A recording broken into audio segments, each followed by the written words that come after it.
복음, 세상에서 가장 아름다운 소식. 에피소드 3. 예수, 죄에서 구원할 그리스도. 챕터 13. 산상수훈, 하늘 백성들을 위한 인생 지침서. 산상수훈, 하늘 아버지의 자녀들을 위한, 하늘의 하나님의 백성들을 위한 율법과 옛 계명들의 참 의미를 풀어주시는 예수님의 해설. 영이며 자존자이신 하나님께서는 예수님께서 오시기 전에는 율법과 이스라엘 백성들을 통해서 야훼 자존자 하나님의 거룩과 의와 사랑의 질서가 이방 세계의 표본처럼 나타나지도록 경륜하셨었습니다. 하지만 구약 성경을 읽어보다 보면 알게 되는 것이지만 은총받아 하나님의 백성으로 부름받은 이스라엘 백성들은 그 율법을 거룩한 하나님의 법으로서 삶으로 온전히 적용하지는 못했습니다. 그 나라와 백성들의 삶에 바르게 해석하고 적용하며 실현하질 않았습니다. 여호수아서부터 사무엘서, 열왕기서에 이르기까지 율법과 십계명에서 명하신 하나님의 법을 통해 백성들을 바르게 지도하고 이끌어야 할 제사장들과 거짓 선지자들과 열왕들 및 그에 속한 백성들은 늘 범죄하며 부패하여졌고, 그래서 하나님께서 주신 율법을 무시했을 뿐 아니라 거룩한 하나님에 대해서도 여전히 만홀히 여기며 살게 되었습니다.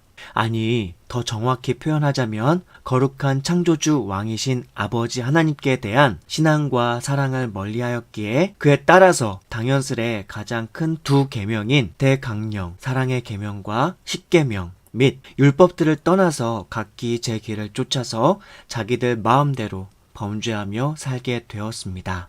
그래서 에스라서, 느헤미야서, 에스더서로부터 이후에 나오는 이사야서를 비롯한 예레미야서와 에스겔서, 호세아서 등 12개의 소선지서의 내용들에는 바로 그렇게 부패하고 타락한 백성과 왕들과 지도자들에 대한 내용과 그런 그들에게 율법을 주셨었던 하나님의 진심 어린 마음과 본의와 뜻에 대한 내용, 그리고 그런 하나님의 말씀을 대언하도록 부름받은 택하신 선지자들의 대언을 통해 하나님께서 패역한 그 백성과 열왕들에게 경고하고 훈계하며 책망하고 위로하시기도 하며 다시 돌아오라고도 하며 소망의 약속을 주기도 하는 내용들이 이어집니다. 그 궁극적인 소망의 약속은 바로 거룩한 하나님의 율법과 선한 뜻에 대하여 거스르며 살 수밖에 없었던 이 백성 만민에게 한 구원자를 보내시어 그 구원자를 통하여 궁극적으로 하나님께서 본래 창조 세계를 지으실 때 간직하셨고 품으셨던 온전한 하나님의 세계, 하나님의 나라를 회복하실 것이라는 것에 대한 약속이었습니다.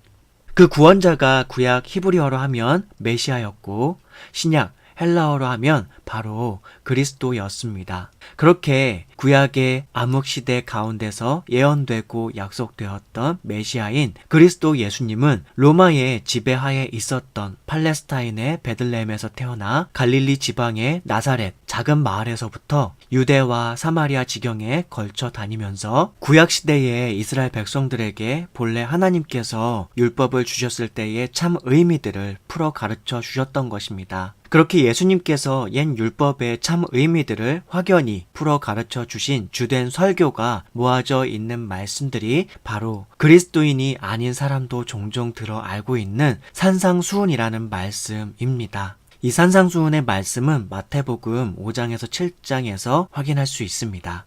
동산 위에서 가르쳐 말씀해 주셨다고 해서 산상수훈이라고 합니다. 이 산상수훈은 하나님의 백성들로 하여금 마치 하나님의 성품과 마음으로 살아갈 수 있는 듯한 삶의 이치들을 마땅히 그러해야 할 도리들을 나타내 보여주며 가르쳐주고 있습니다.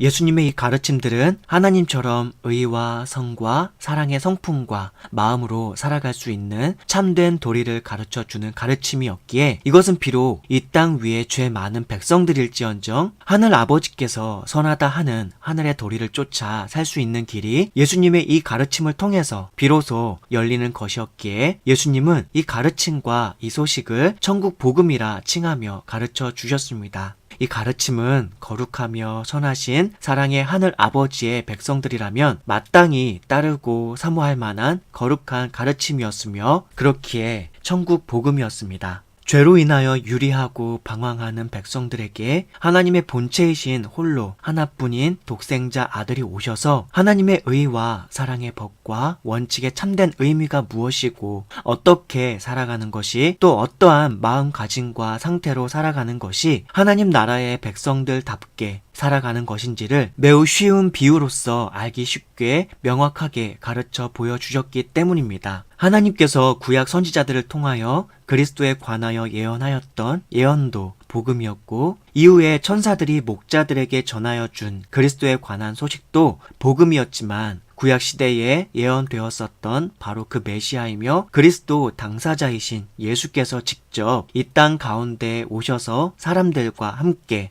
더불어 호흡하고 먹고 주무시며 함께 더불어 고통과 아픔도 직접 겪고 느끼고 공감하고 사람들과 함께 머무르며 그들 곁에서 친히 직접 사람들에게 풀어 가르쳐 주신 성자 하나님의 직접적 해설서이며 자존자이며 영이신 하나님을 대신하는 살아있는 음성이며 생생한 말씀인 예수님의 직접적인 가르침들인 이 산상수훈은 바로 복음, 복되고 복된 소식 그 자체였던 것입니다. 거룩하고 선하며 사랑 그 자체이시고 살아계신 하나님 아버지를 사람의 형상과 모양과 인품과 그 온전함들을 생활 속에서 있는 그대로 생생하게 나타내 보여주는 분이 바로 길이요 진리요 생명이신 예수님이었기 때문입니다. 복음서, 마태, 마가, 누가, 요한복음 곳곳에서 예수님께서 말씀하신 모든 말씀들은 그 자체가 권위 있고 사람에게 복이 되는 말씀이기도 했지만 산상수훈의 말씀들은 매우 집약적으로 예수님의 주요된 핵심 가르침들이 모아져 있습니다.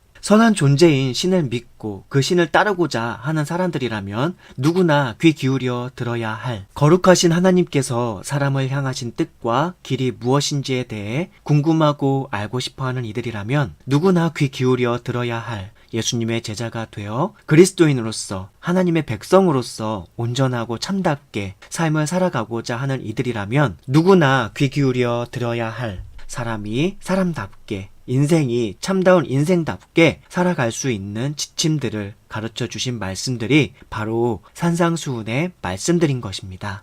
어찌 보면 예수님 자신께서 성육신하여 인간의 몸을 입고 인생을 살아갈 때의 인간이라면 이렇게 살아야 한다는 것에 대한 가치관이 담겨져 있다고도 볼 수 있습니다. 그리고 예수께서는 실제로 그렇게 사셨고 그렇게 본보이셨고 우리에게 말뿐만 아니라 행위가 동반된 실체적 삶으로도 본보이며 가르침을 주셨습니다. 하나님의 나라와 관련된 비유와 가르침들은 산상수훈 외에도 복음서 곳곳에서 천국은 이와 같으니 혹은 하나님의 나라는 이와 같으니 하는 방식으로 여러 다양한 방식으로 표현되어 있습니다. 하나님 나라에 관한 예수님의 가르침의 구체적인 내용과 그 의미들은 이 복음 시리즈 책들의 마지막 권에서 더 풍부히 나눌 것이고요. 지금 이 시간은 산상수훈의 내용을 약간씩 요약해서 해설해드리며 예수님의 가르침의 의미에 약간의 맛 정도만 보여드리도록 하겠습니다.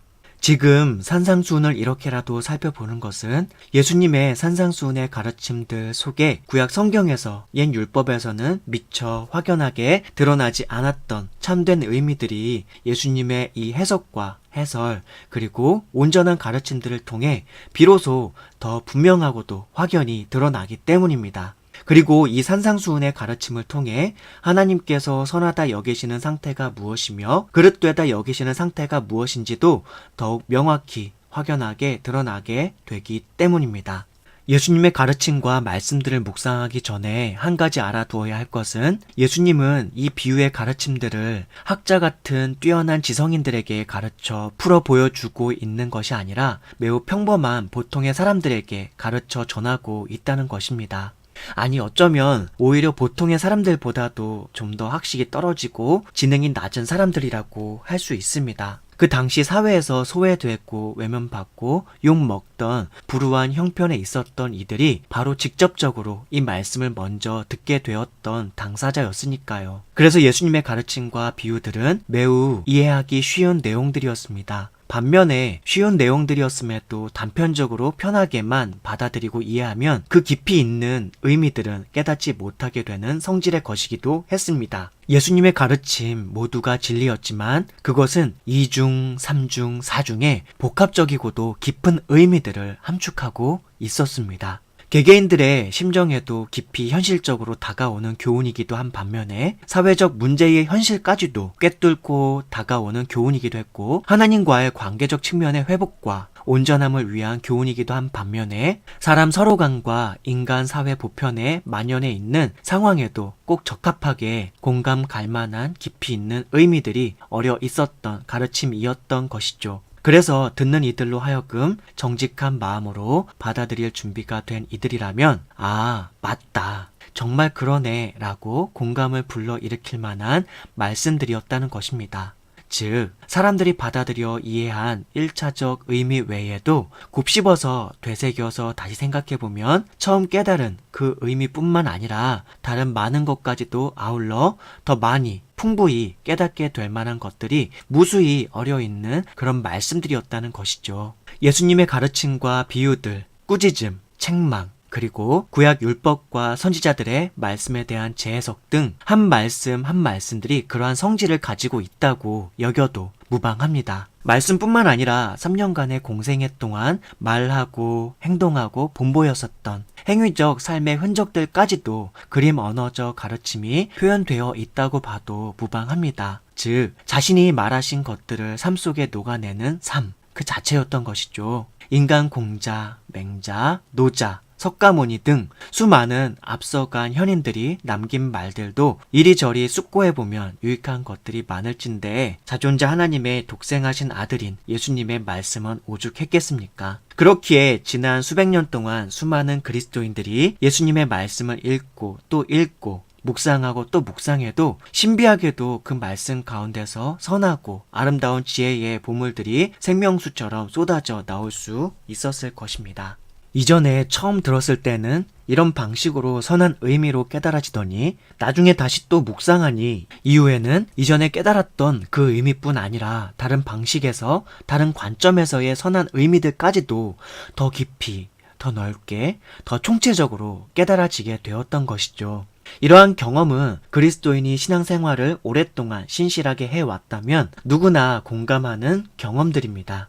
그렇게 처음 읽고 묵상할 때와 다르게 다시 읽을 때 또 한 번 새롭게 깨달아지고 마음의 깊은 감동으로 다가올 때면 역시 우리 예수님은 정말로 대단한 말씀들을 가르침으로 주셨던 분이구나 하는 것을 새삼스레 다시 여러 번 매번 깨닫게 되는 것이죠. 그리고 이렇게 놀라운 깨달음과 이해의 과정들에는 진리를 깨닫도록 비추어 주시는 성령의 함께 하심과 감동케 하심과 역사하심이 늘 어려 있습니다. 성령께서 그리스도인 안에 새 생명의 씨앗과 숨결을 허락해 주셨기 때문이며 성령께서 그리스도인의 눈과 머리와 지각에 조명의 빛을 비추어 주시기 때문이죠. 이것은 어떻게 이렇게 확언할 수 있는가 하면 신실한 크리스찬이라면 누구나 경험적으로도 어느 정도는 알고 깨닫게 되는 것이기도 하지만 아울러 이미 이러한 현상들에 대해서 예수님께서 이미 말씀과 가르침을 통해서 성령께서 어떠한 사역을 할 것인지들을 제자들에게 사도들에게 미리 풀어서 설명하며 가르쳐 알려주셨고 그러한 가르침과 설명과 과정들이 복음서를 통해서 기록되어 있고 우리는 성경을 통해서 그것을 읽었기 때문입니다.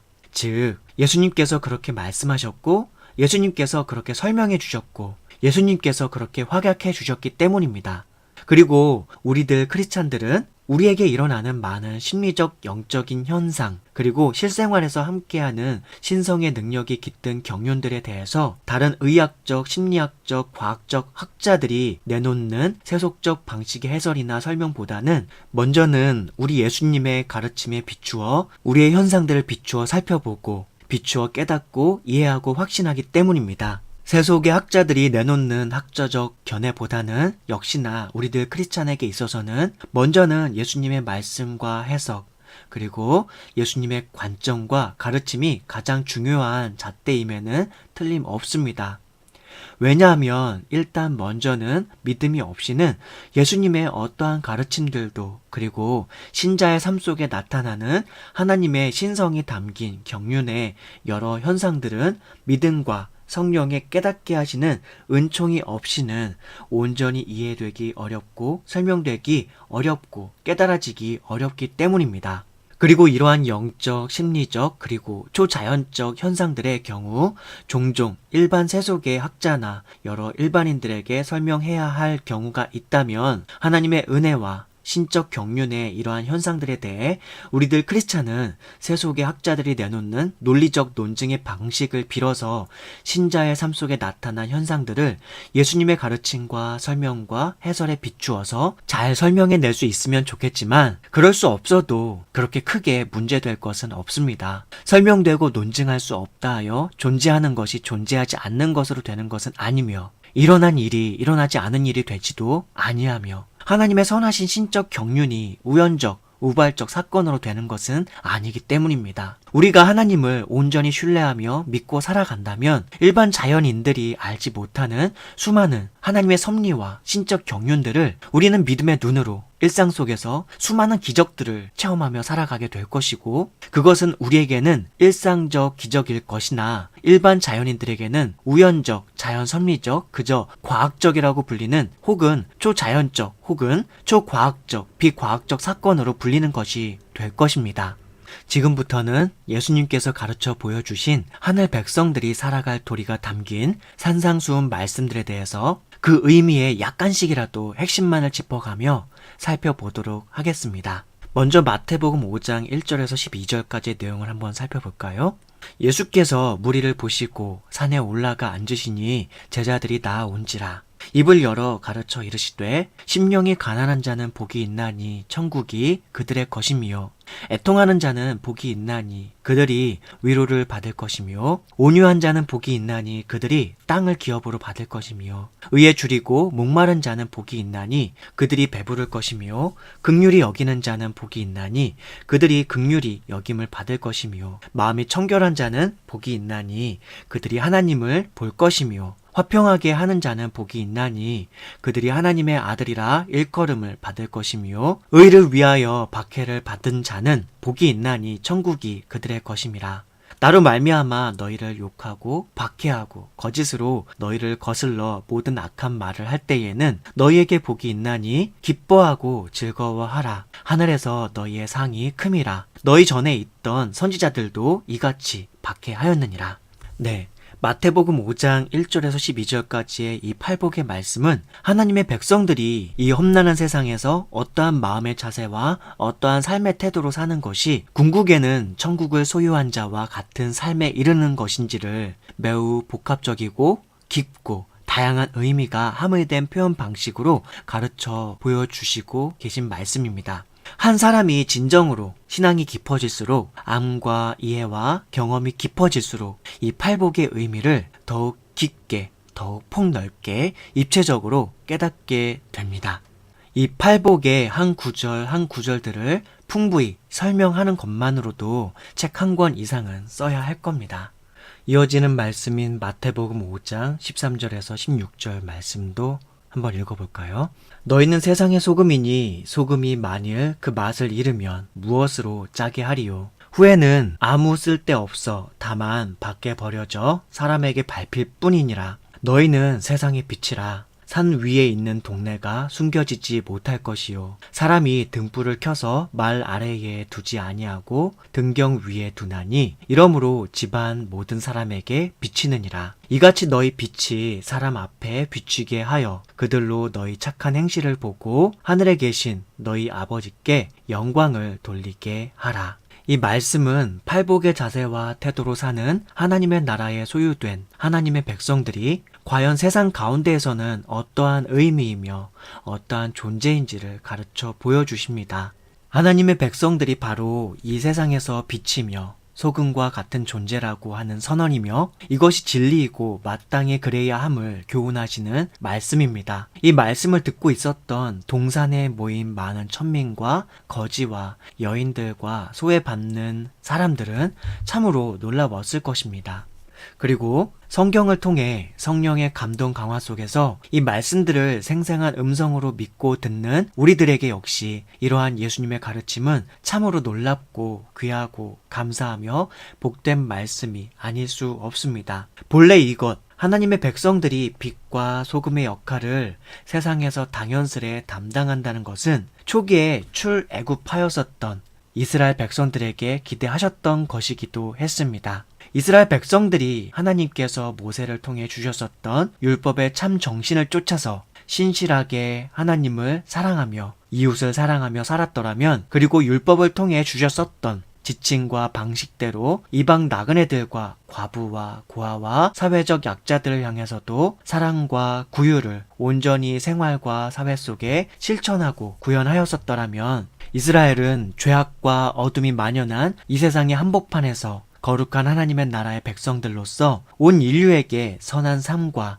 행실의 빛과 소금의 역할이 되는 존재 의미가 되었을 것입니다. 그러나 구약 성경의 곳곳에서 확인할 수 있는 것처럼 이스라엘 백성들은 첫사람 아담이 불순종한 것처럼, 아니 그보다 훨씬 더 불순한 방식으로 각 백성의 숫자만큼이나 다양하게 범죄하였고 타락하게 되었었죠. 이후에 이어지는 5장 17절에서 20절의 말씀은 그동안 이스라엘 백성들과 지도자들이 잘못 해석하고 적용해왔던 율법을 바로잡기 전에 참된 율법의 의미와 하나님 나라 백성들의 실제적 삶의 중요한 부분을 전하기에 앞서서 율법의 참됨과 온전함에 대하여 다시 한번 하나님의 아들로서의 권위를 가진 예수님께서 공언하고 선언하는 내용입니다. 이렇게 선언하여 주십니다. 마태복음 5장 17절에서 20절 말씀. 내가 율법이나 선지자를 폐하러 온 줄로 생각하지 말라. 폐하러 온 것이 아니요 완전하게 하려 함이라.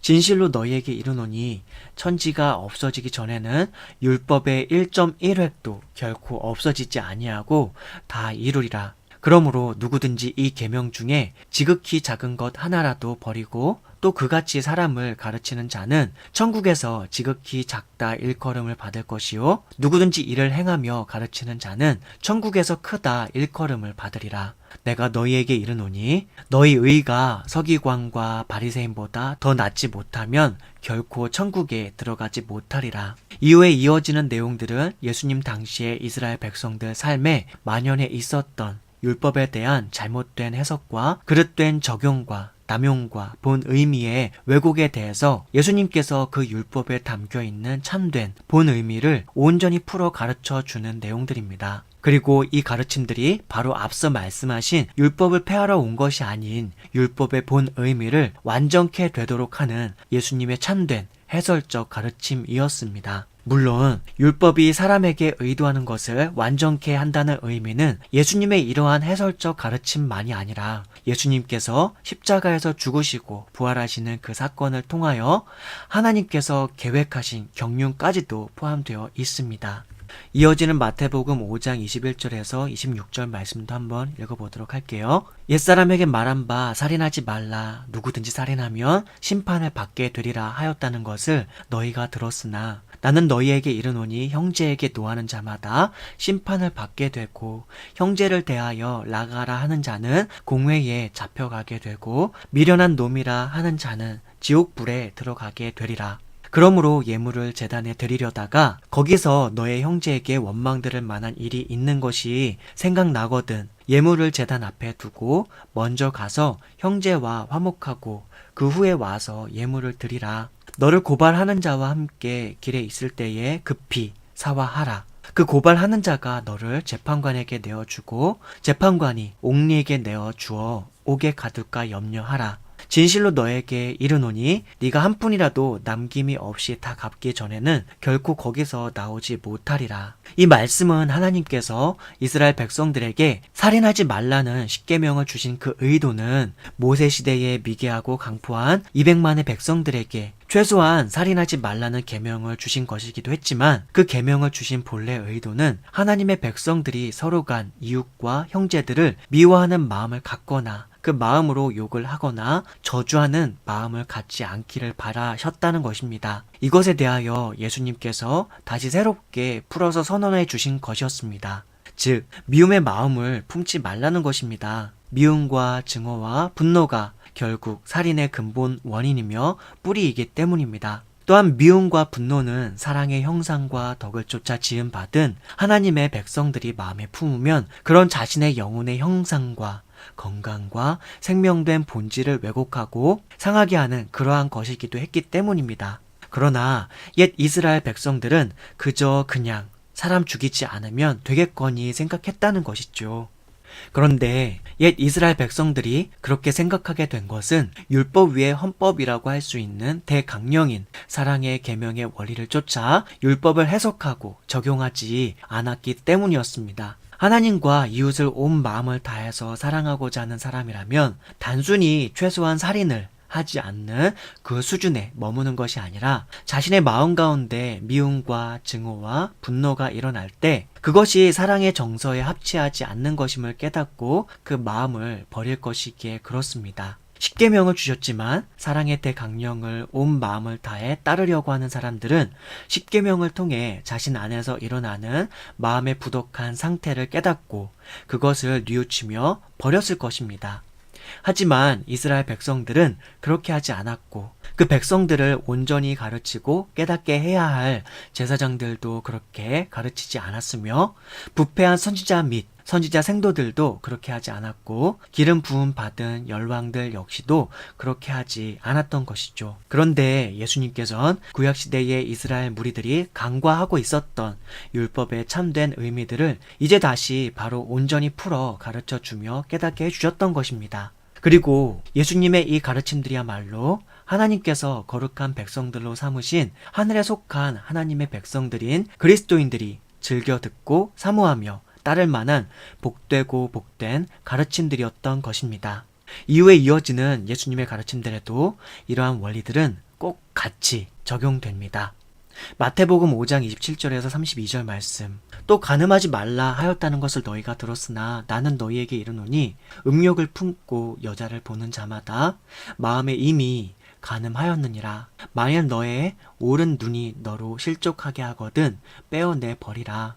너의 백체 중 하나가 없어지고 온 몸이 지옥에 던져지지 않는 것이 유익하며 또한 만일 너의 오른손이 너로 실족하게 하거든 찍어내 버리라. 너의 백체 중 하나가 없어지고 온 몸이 지옥에 던져지지 않는 것이 유익하니라. 또 일러스되 누구든지 아내를 버리려거든 이혼 증서를 줄 것이라 하였으나 나는 너희에게 이르노니 누구든지 음행한 이유 없이 아내를 버리면 이는 그로 간음하게 함이요 또 누구든지 버림받은 여자에게 장가 드는 자도 간음함이니라. 이 말씀은 십계명에 간음하지 말라는 그 의미 역시 단순히 신체 행위적인 것에서 그치는 것이 아니라 그 행위의 뿌리가 되는 마음의 음욕이 그 원인임을 밝혀주시는 말씀이며 아울러 그러한 마음의 음란의 상태가 하나님의 형상과 모양과 덕을 따라 지음받고 그분처럼 거룩히 살아가야 할 그 영혼과 존재에게 있어서 참다운 지복이며 행복을 누려야 할 인간 영혼에 있어서 간음죄에 대한 형벌과 같은 죄의 결과와 죄로 인한 부패로 채워지고 오염되는 해로운 것이기에 그렇게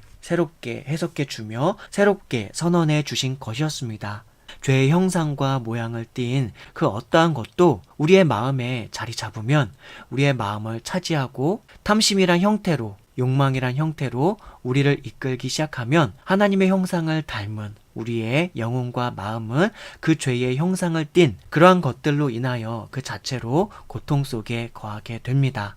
죄악이란 그러한 것이기에 그렇습니다. 네, 이 산상수훈의 말씀은 모든 행위의 시작이 마음과 생각으로부터 시작되는 것임도 확연히 깨닫게 해주는 말씀입니다. 어떠한 악한 행위도 마음과 생각으로부터 시작되지 않는 한 존재할 수 없습니다. 이어지는 마태복음 5장 33절에서 37절 말씀들도 한번 읽어볼게요. 또 옛사람에게 말한 바 헛맹세를 하지 말고 너의 맹세한 것을 주께 지키라 하였다는 것을 너희가 들었으나 나는 너희에게 이르노니 도무지 맹세하지 말지니 하늘로도 하지 말라. 이는 하나님의 보좌임이요 땅으로도 하지 말라. 이는 하나님의 발등상임이요 예루살렘으로도 하지 말라. 이는 큰 임금의 성임이요 너의 머리로도 하지 말라. 이는 네가 한 터럭도 희고 검게 할 수 없음이라. 오직 너희 말은 옳다 옳다 아니라 아니라 하라. 이에서 지나는 것은 악으로부터 나느니라.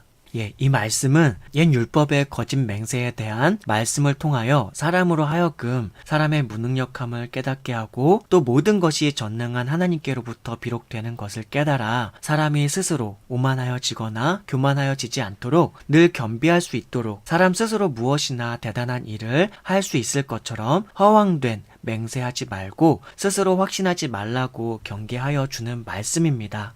이어지는 마태복음 5장 38절에서 42절 말씀도 한번 살펴보도록 하겠습니다. 또 눈은 눈으로 이는 이로 갚으라 하였다는 것을 너희가 들었으나 나는 너희에게 이르노니 악한 자를 대적하지 말라. 누구든지 너의 오른편 뺨을 치거든 왼편도 돌려 대며 또 너를 고발하여 속옷을 가지고자 하는 자에게 겉옷까지도 가지게 하며 또 누구든지 너로 억지로 오리를 가게 하거든 그 사람과 심리를 동행하고 너에게 구하는 자에게 주며 너에게 꾸고자 하는 자에게 거절하지 말라. 이 말씀은 모세 시대의 미개한 백성들의 사회 질서를 유지하기 위한 특단의 엄벌로서 형법적 규율로서 주어졌던 옛 율법 계명들보다도 이제는 더 나아가 거룩하신 하늘 아버지의 백성답게 악인에 대하여 대처하는 하나님의 백성들이 마땅히 가지고 품어야 할 마음 자세와 일상적 생활 삶의 태도와 자세를 명확히 풀어 가르쳐 주며 교훈하시는 내용입니다. 그것은 이제부터는 악한 자에게 힘과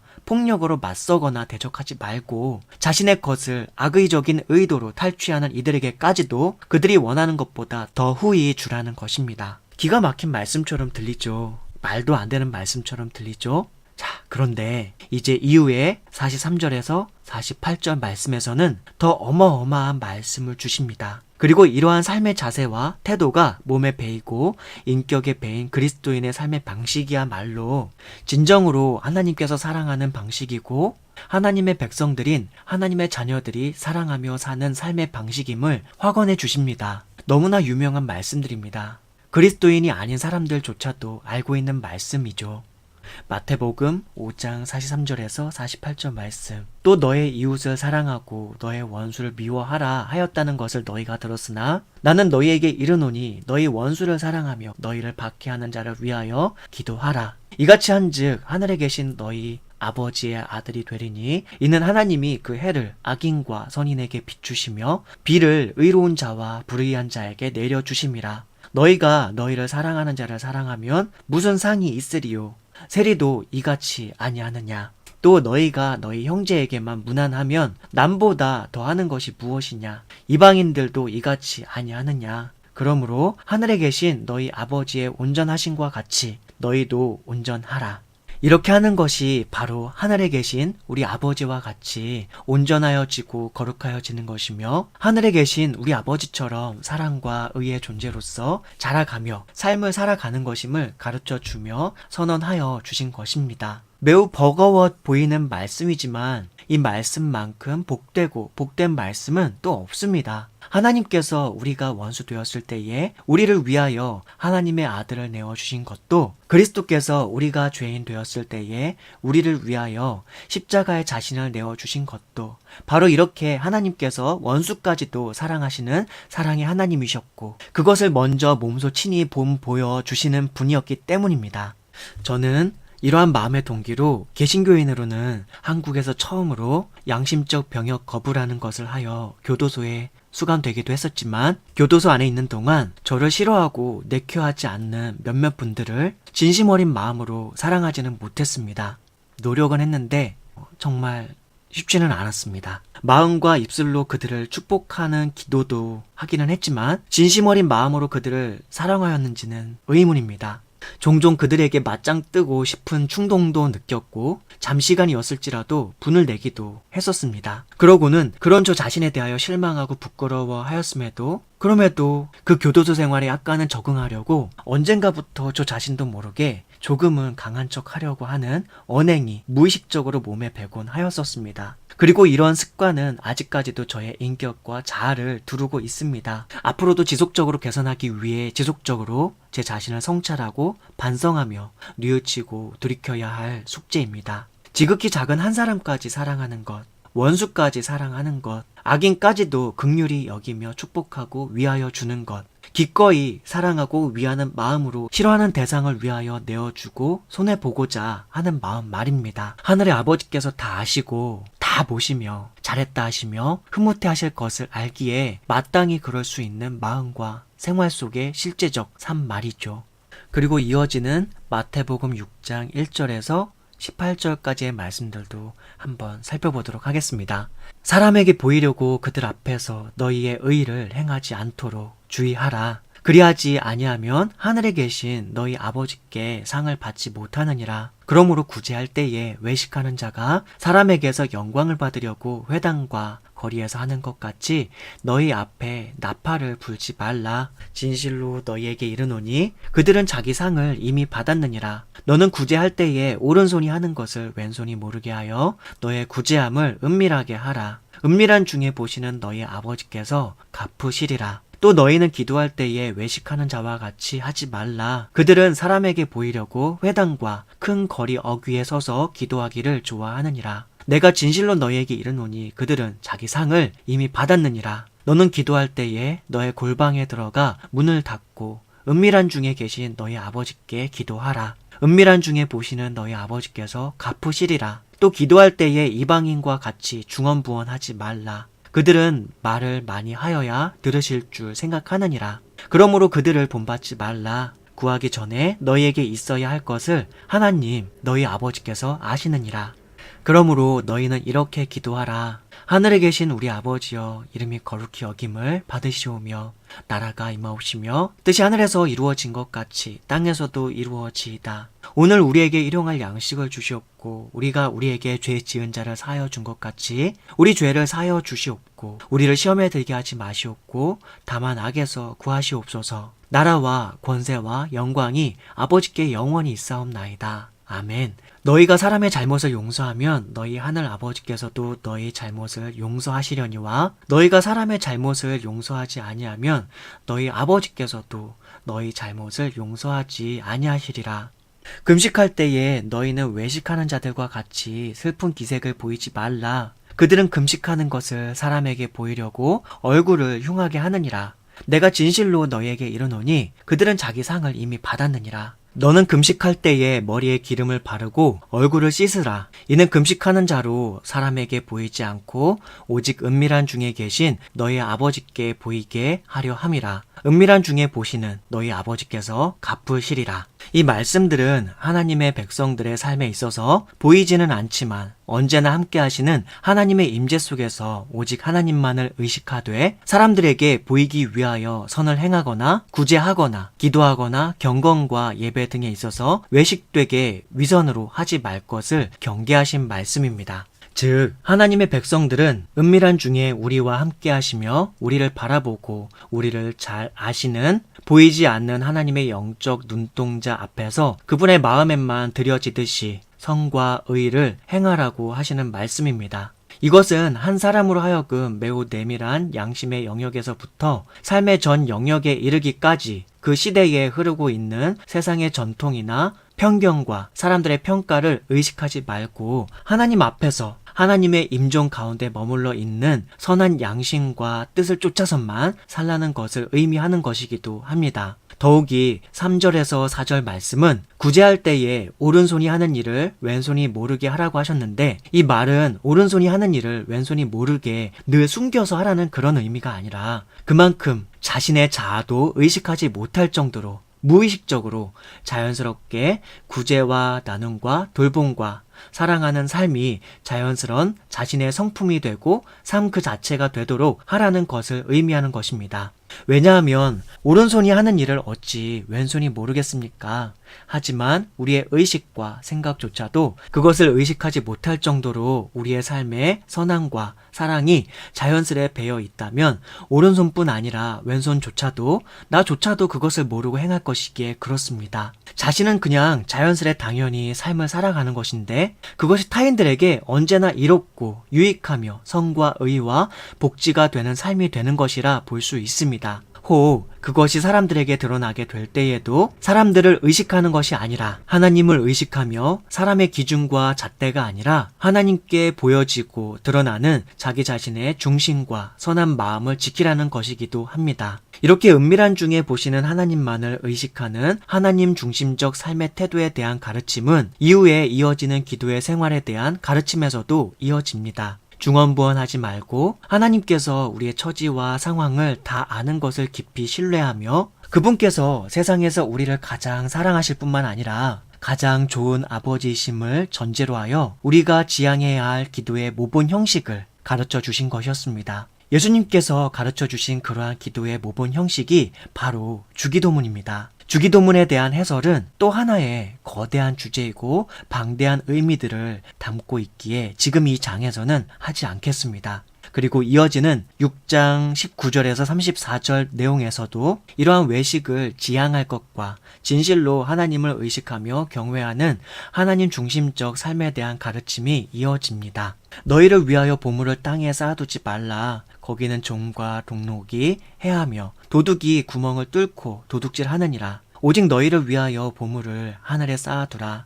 거기는 좀이나 동록이 해하지 못하며 도둑이 구멍을 뚫지도 못하고 도둑질도 못하느니라. 너의 보물 있는 그곳에는 너의 마음도 있느니라. 눈은 몸의 등불이니 그러므로 너의 눈이 성하면 온몸이 밝을 것이요 눈이 나쁘면 온몸이 어두울 것이니 그러므로 너에게 있는 빛이 어두우면 그 어두움이 얼마나 더하겠느냐. 한 사람이 두 주인을 섬기지 못할 것이니 혹 이를 미워하고 저를 사랑하거나 혹 이를 중히 여기고 저를 경히 여김이라.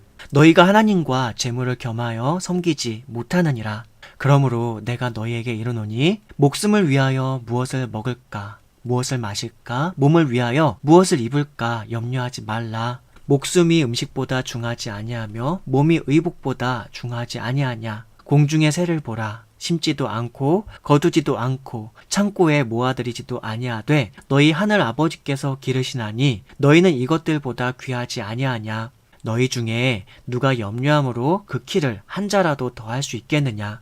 또 너희가 어찌 의복을 위하여 염려하느냐. 들의 백합화가 어떻게 자라는가 생각하여 보라. 수고도 아니하고 길쌈도 아니하느니라. 그러나 내가 너희에게 말하노니 솔로몬의 모든 영광으로도 입은 것이 이 꽃 하나만 갖지 못하였느니라. 오늘 있다가 내일 아궁이에 던져지는 들풀도 하나님께서 이렇게 입히시거든 하물며 너희 일까 보냐. 믿음이 작은 자들아. 그러므로 염려하여 이르기를 무엇을 먹을까 무엇을 마실까 무엇을 입을까 하지 말라. 이는 다 이방인들이 구하는 것이라.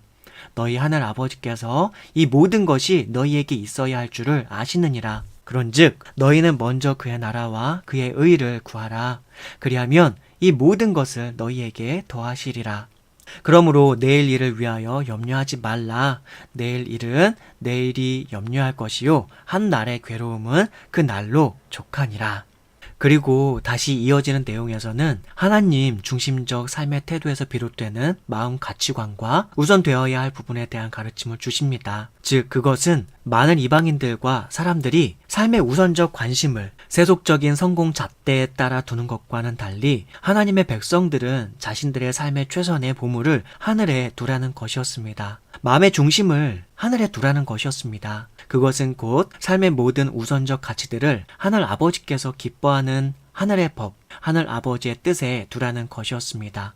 많은 이방인들과 사람들이 노심초사하며 취하고 얻고 누리고자 하는 많은 것들, 성공과 생존에 급급하며 애쓰는 그 많은 것들에 마음을 두지 말고 하늘에 계신 우리 아버지께서 우리의 생활과 생존에 필요한 모든 것을 잘 알고 계시니 공중의 새와 들에 핀 백합화보다도 귀한 우리들을 먹이시고 입혀주실 것이니 그러한 것들로 인해 마음의 걱정과 근심을 가득 담고서 그러한 것들을 마치 보물인 것처럼 마음을 빼앗기지 말고 먼저 하나님의 나라와 하나님의 의, 하나님의 바람과 하나님의 기뻐하시는 그 뜻과 온전함을 찾고 바라고 구하라는 것이었습니다. 하나님께서 본래 창조시부터 사람에게 주고 싶어 하셨던 것이 바로 그러한 것이었기에 그렇습니다. 창조세계의 만물들 안에서 이루고자 하셨던 것이 바로 그러한 것이었기에 그렇습니다.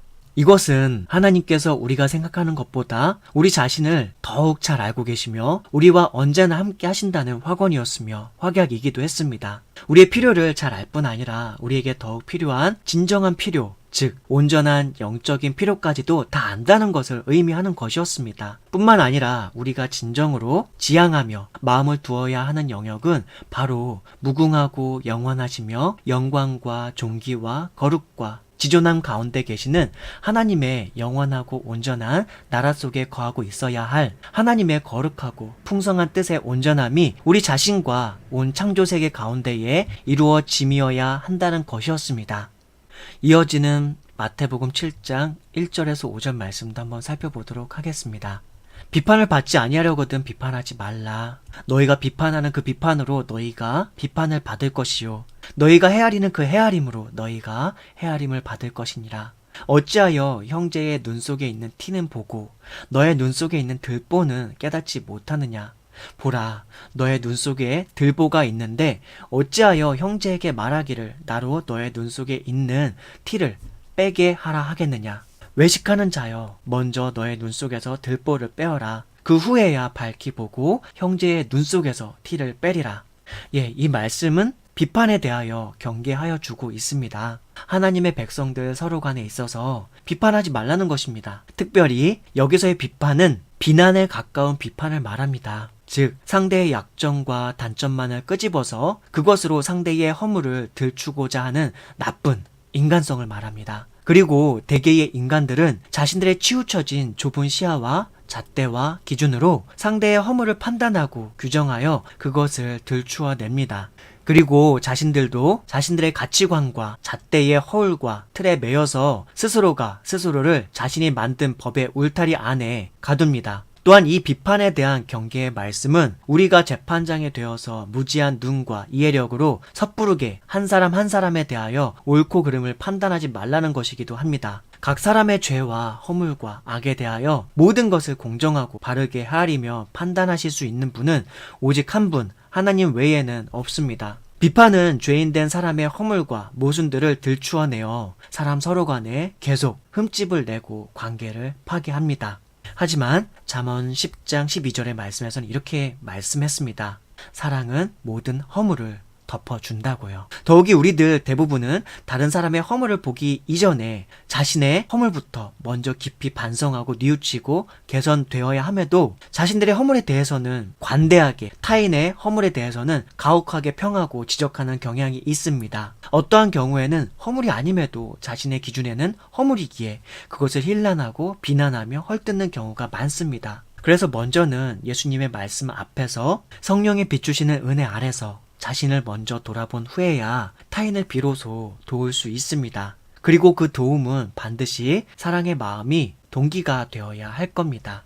마태복음 7장 6절에서는 거룩한 것을 개에게 주지 말며 너의 진주를 돼지 앞에 던지지 말라. 그들이 그것을 발로 밟고 돌이켜 너희를 찢어 상하게 할까 염려하라. 이렇게 말씀해 주고 계시는데요. 이 말씀은 하나님의 거룩하고 귀한 복음과 진리의 말씀과 교훈을 거만하거나 오만하거나 교만하거나 회개치 않거나 여전히 패역하여 돌이키지 않는 돼지와 같은 사람들에게는 주지 말라는 것입니다. 왜냐하면 그들은 결코 듣지 않을 것이며 오히려 진주 보석보다도 귀한 이 진리의 복음을 돼지가 그 가치를 못 알아보고 내팽개치는 것처럼 그들도 그러할 것이기에 그렇습니다. 내팽개칠 뿐 아니라 폄하하며 그것을 듣고 구원받을 수 있는 다른 사람들에게까지도 그릇된 영향을 주어 복음을 가리고 방해할 것이기에 그렇습니다. 그러므로 복음을 전하였을 때에 그것을 거부하며 걷어차는 사람들이 있다 하여도 낙심치 말아야 합니다.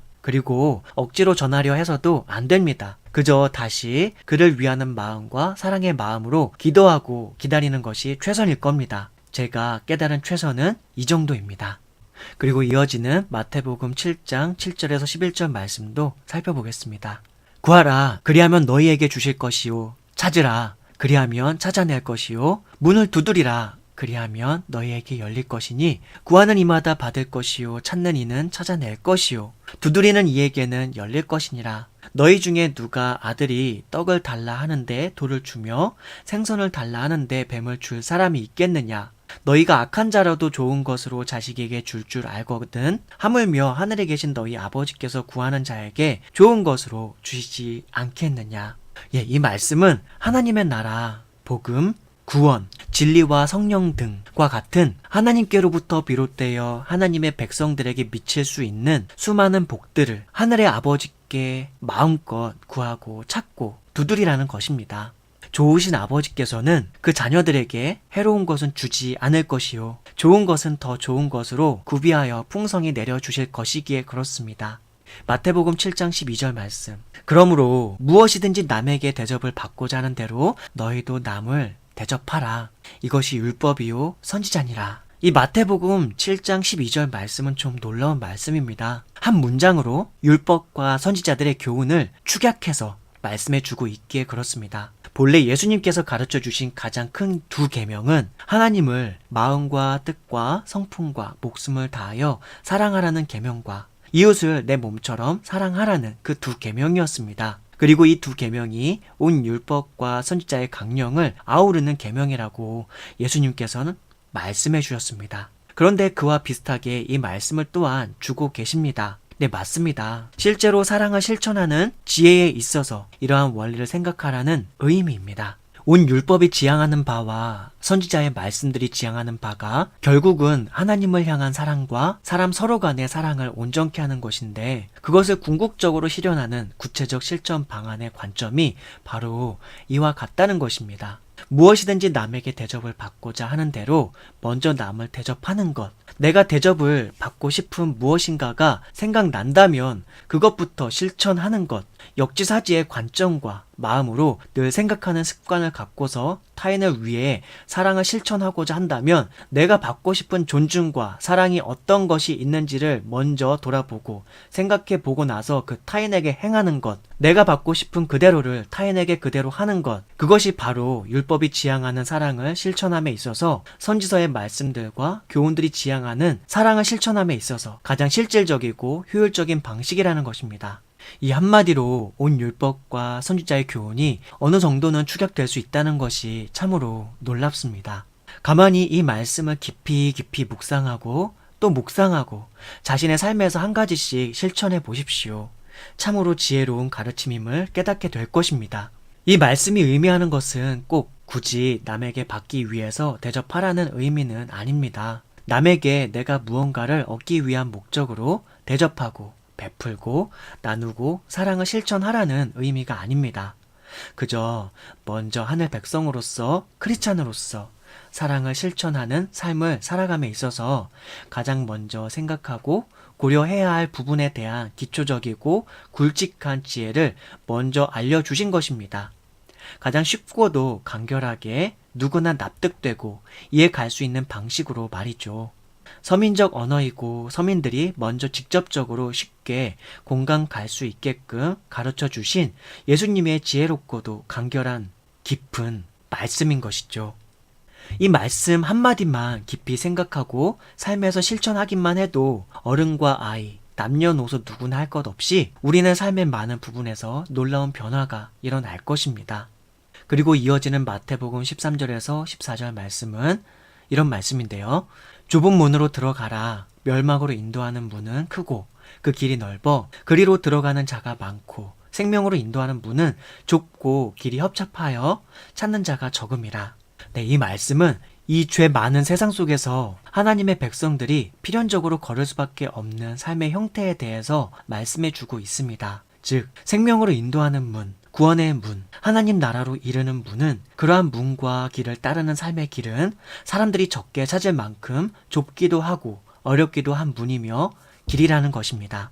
왜냐하면 아담 이래로 이 땅 위에 태어나 만연하게 된 온 인류와 수많은 사람들은 바로 이 세상과 죄악에 익숙한 사람들이고 길들여진 사람들이며 죄악에 중독된 사람들이며 죄악을 사랑하는 사람들이기 때문입니다. 이렇게 진리와 생명과 하나님의 나라와 하나님 자신에게로 이르는 구원의 길과 문이 매우 좁은 길이며 문임을 말씀하고 선언하시고서 이어지는 마태복음 7장 15절에서 23절 말씀에서는 그렇게 넓은 문으로 인도하는 거짓 선지자들을 삼가할 것을 경계하십니다. 거짓 선지자들을 삼가라. 양의 옷을 입고 너희에게 나아오나 속에는 노략질하는 일이라. 그들의 열매로 그들을 알지니 가시나무에서 포도를 또는 엉겅퀴에서 무화과를 따겠느냐. 이와 같이 좋은 나무마다 아름다운 열매를 맺고 못된 나무가 나쁜 열매를 맺나니 좋은 나무가 나쁜 열매를 맺을 수 없고 못된 나무가 아름다운 열매를 맺을 수 없느니라.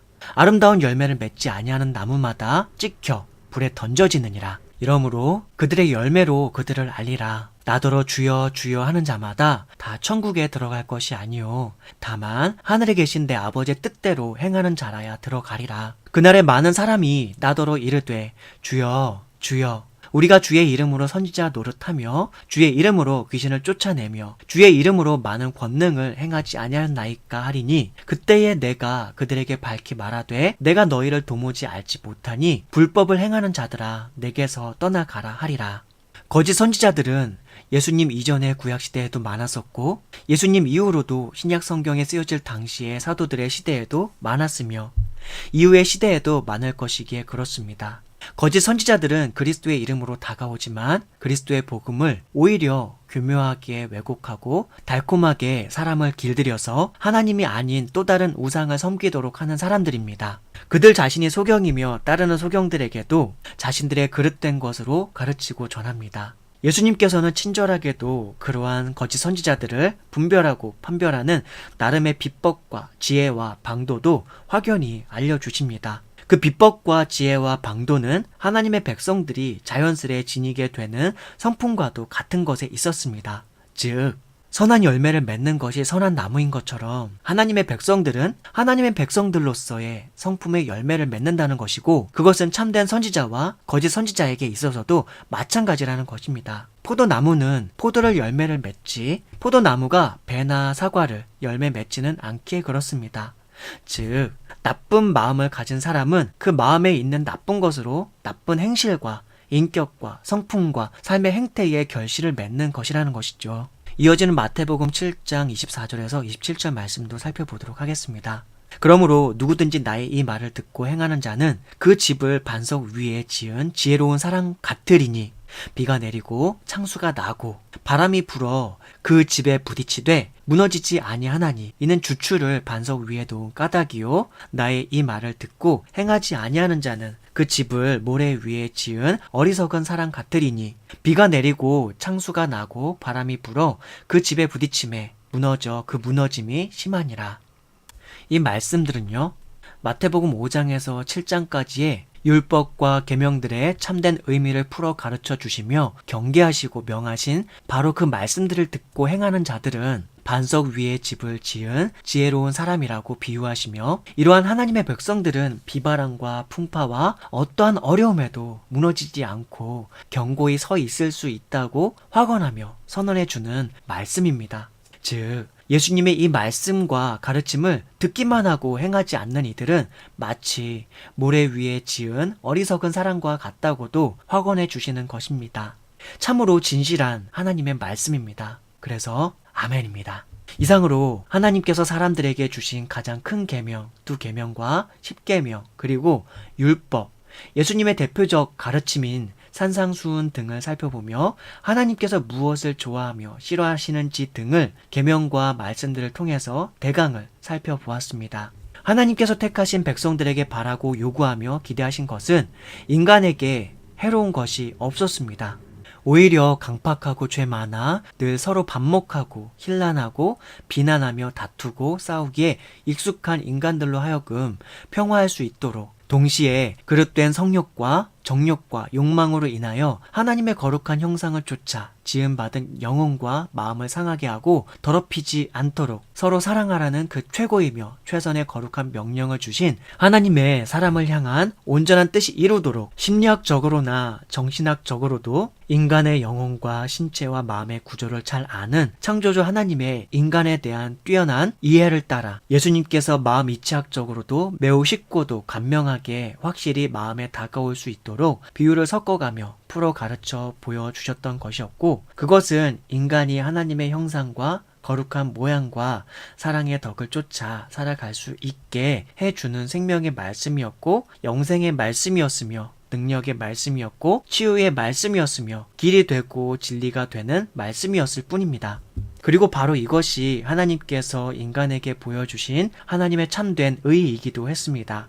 원수를 사랑하기까지에 이르는 사랑, 그것이 바로 하나님의 사랑의 방식이었고 그것이 하나님의 의였던 것입니다. 그것이 하나님의 선이었고 하나님께서 옳다 하시는 것이었으며 하나님께서 바르다 여기시는 것이었습니다. 하나님께서는 이렇게 원수 사랑의 본을 2000년 전에는 원수와 같은 죄인들을 위하여 자신의 생명을 내어주시는 십자가의 희생적 사랑을 통해 먼저는 본보이셨고 오늘날은 무지하여 각기 제 길로 가고 있는 우리들에게 다가오셔서 우리를 부르시고 복음을 들려주시며 십자가의 그리스도를 통해 하나님의 자녀, 하나님의 백성들로 삼으심으로 우리에게 아무 조건 없는 은혜와 긍휼과 사랑을 표현하셨고 죄인이나 의인이나 관계없이 천지 만물의 자연 혜택을 동일하게 허락하여 주심으로 원수를 포함한 모든 인생들에게 본보이시며 그 현재적 사랑과 은혜의 날들을 오늘도 일구어 가고 있는 것입니다. 오늘도 여전히 하나님을 등지고 대적하며 하나님을 없다 하고 하나님을 무시하며 살아가고 있는 무수한 인생들, 죄인된 원수와도 같은 이들에게도 해를 비추시고 산소를 주시며 물을 공급하시고 죄인일지언정 인간 신체의 일정한 기능을 여전히 유지하게 하시어 생리 기능도 자연스럽게 해주시고 사고와 판단의 일정 기능을 그 스스로 할 수 있도록 은총을 거두지 않으시고 죄악한 이들이 더욱 완전히 악하고 패역하여 하나님께로 돌아올 수 없는 지경에까지는 이르지 않게 하시고 회개의 기회를 여전히 주고 기다리시며 복음의 메시지를 전하시며 하나님의 사랑의 진심을 우리에게 전하시며 우리로 하여금 뉘우치고 돌아와 하나님의 영원하고도 진실한 사랑을 듣고 누릴 수 있는 기회를 주고 계시는 것입니다. 이렇게 계명들을 통해서 살펴본 바와 같이 죄는 하나님의 성품과 성향과 경향에서 이탈되고 벗어난 상태, 이탈되고 벗어나려는 경향 그 자체를 의미한다고 할 수 있습니다. 이것은 천지가 창조될 때 인간의 존재의 상태를 비교해서 생각해보면 하나님께서 창조 시에 인간에게 가지셨던 본래의 바람과 기대에서 이탈되고자 하는 인간의 경향과 성향 그 자체라고도 할 수 있습니다.